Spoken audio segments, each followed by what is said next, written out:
Hello guys, welcome to my channel twin flame mission में आपका बहुत बहुत स्वागत है। तो बहुत सारी डिवाइन फैमिलीन्स का ये क्वेश्चन होता है कि मैम क्या डिवाइन फैमिलीन की मैरिज डिवाइन मास्कुलिन से होती है। तो देखिए, डिवाइन मास्कुलिन और डिवाइन फैमिलीन की मैरिज बिल्कुल होती है, बट कभी कभी 2 रीजंस की वजह से जो मैरिज होती है वो कभी कभी किसी सोलमेट से भी हो जाती है डिवाइन फैमिलीन की या डिवाइन मास्कुलिन की। तो वो 2 रीजंस मैं बताने जा रही हूँ कि जैसे कि फर्स्ट रीज़न तो ये है कि अगर आप बहुत ज़्यादा फियर से ऑपरेट करें, मतलब सपोज़ अगर आपको डेविल एनर्जी ने अटैक कर दिया आपके ऊपर, तो आप बहुत ज़्यादा लो एनर्जीज़ में चले जाते हो और आप फियर में आ जाते हो।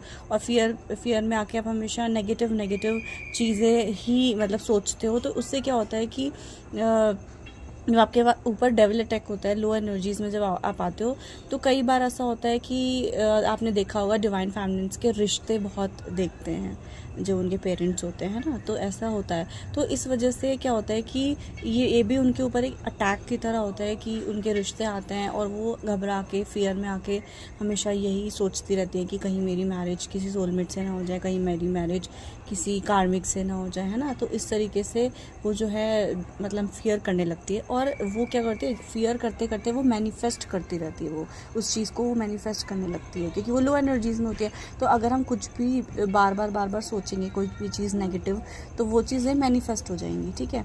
तो एक रीज़न तो ये है कि जिसकी वजह से कभी कभी वो किसी सोलमेट के साथ उनकी मैरिज हो जाती है डिवाइन फैमिली की।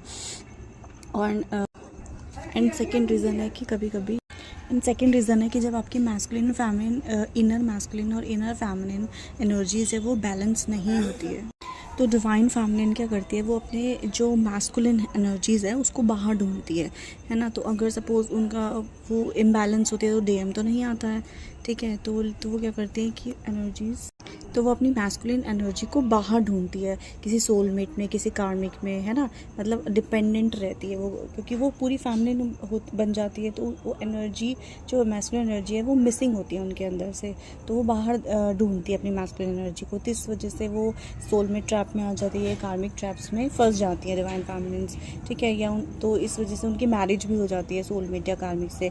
जब तक वो अपने सोलमेट को एनर्जी देती है तो वो सोलमेट की तरह रहते हैं, लेकिन जैसे ही वो एनर्जी देना बंद करती है तो वो सोलमेट कार्मिक्स में कन्वर्ट हो जाते हैं।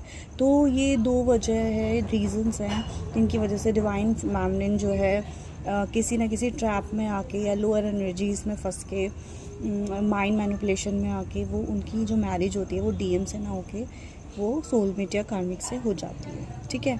तो ये 2 रीजंस हैं। लेकिन अगर आप अपनी इनर मैस्कुलिन इनर फैमिलिन एनर्जीज़ को अगर आप बैलेंस कर लेते हैं तो इस चीज़ की गारंटी तो मैं आपको देती हूँ कि आपकी मैरिज सिर्फ आपके ट्विन फ्लेम से ही होगी, बिकॉज वो ही गॉड ने आपके लिए बनाया है ना, आपका ट्विन फ्लेम ही। तो आपकी शादी आपके ट्विन फ्लेम से ही होगी। बट आपको क्या करना है, आपको सिर्फ अपनी इनर डीएम डीएफ बैलेंस करना है, ठीक है। अगर आप अपने इनर डीएम डीएफ को बैलेंस कर लेंगे तो बिल्कुल अच्छे से इनर वर्क करके आप मैस्कुलिन और फैमिली एनर्जी को बैलेंस कीजिए और बिल्कुल आपकी शादी, आपकी मैरिज बिल्कुल आपके डिवाइन मैस्कुलिन से होती ही होती है, ठीक है। तो बस आज का वीडियो यहीं तक था। Thank you so much.